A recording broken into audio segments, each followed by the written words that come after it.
Or joining me now on set with me is Texas Republican Congressman Kevin Brady, House and Ways, Means ranking member, former chairman of that committee. Kevin, good to see you. Good to see you, Sean. Listen, you just heard the report from Edward Lawrence. What do you think about Democrats who want to buy oil low, sell it high? They want to be oil traders, and they want to use the strategic oil reserve to do it. What do you say? Yeah, so first, do you trust Democrats in Washington with your energy prices, that they're going to make a profit? They have no clue. And the second point, Sean, is this is dangerous. Look, the Petroleum Reserve is about energy security. Yes. It's there for a reason. They've drained it dangerously low already. Now they want to use it as a slush fund for the Green New Deal. I can't think of anything worse than that. So look, they've done enough damage to energy. They've harmed enough people with their energy policies. Now they're going to spend hundreds of billions of dollars in subsidies for the wealthiest Americans and the biggest corporations. Please stop helping us. Stop helping us. I mean, to that point, we saw during Obamacare,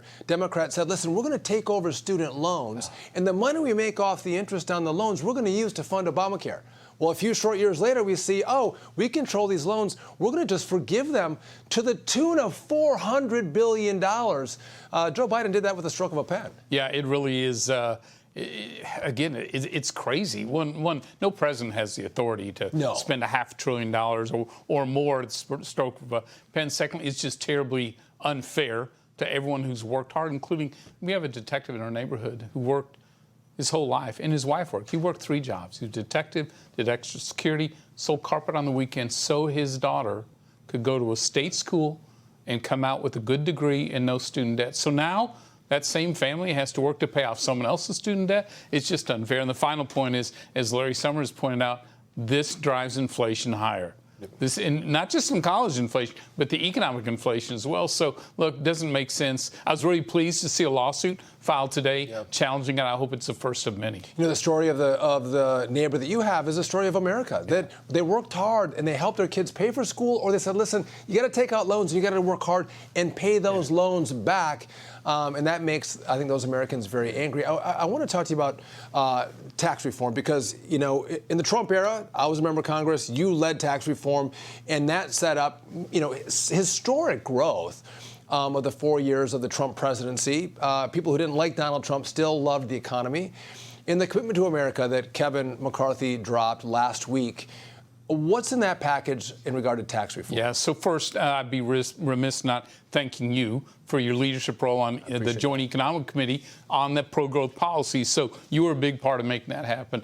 Secondly, you know, a commitment that makes our economy strong is exactly what America is just pleading for after they've seen this president bungle the economy. Part of this, of a strong economy, or maybe the core of it, is we need less government spending, less taxes and less regulation that drive inflation.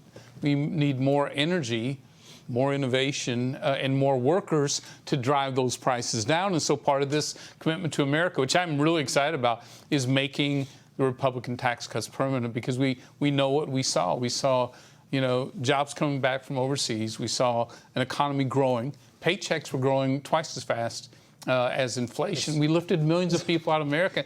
And so locking in those low taxes for families and small businesses as they're struggling with inflation, and then creating certainty for the pro-growth provisions that leapfrogged America to the strongest economy on the globe, is exactly what the recipe for America right now. It's not complicated. It's not complicated. It's pretty simple stuff, right? Yeah. Giving more power, more freedom, more people's money back to them actually works for a growing economy. Yeah. And my point, Sean, when you look at 2019, you see all these amazing things that happen. My point is the government didn't do that. No.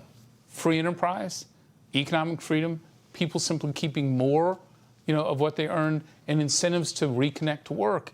That's how we lifted millions of Americans out of poverty and started to reduce income inequality, something that hasn't happened in half a century. Well, the brilliance of your package was get government out of the way. Yep. Let you keep more of your money. And it's amazing. The American economy expands. People innovate. They create. And, you know, things grow. It was really remarkable. Before I let you go, Congressman, in Texas, where you're from, it's remarkable. There's like this Hispanic movement that's afoot. You're seeing, and I think more so in Texas than anywhere else, Hispanic voters that traditionally voted Democrat, they're switching over and they're voting Republican. Myra Flores won a long time, decade Democrat seat, made it Republican. What's happening in Texas? Yeah, so there is a surge of Hispanics moving to the Republican side.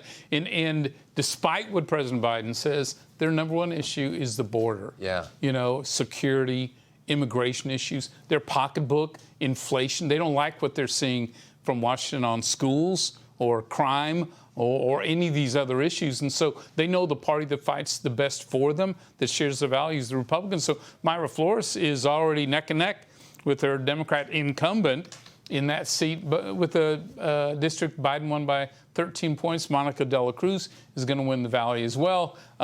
You're just seeing massive abandonment of Democrat Party, and as well deserved, by the way. It is well deserved. Kevin Brady, the best haircut in Congress.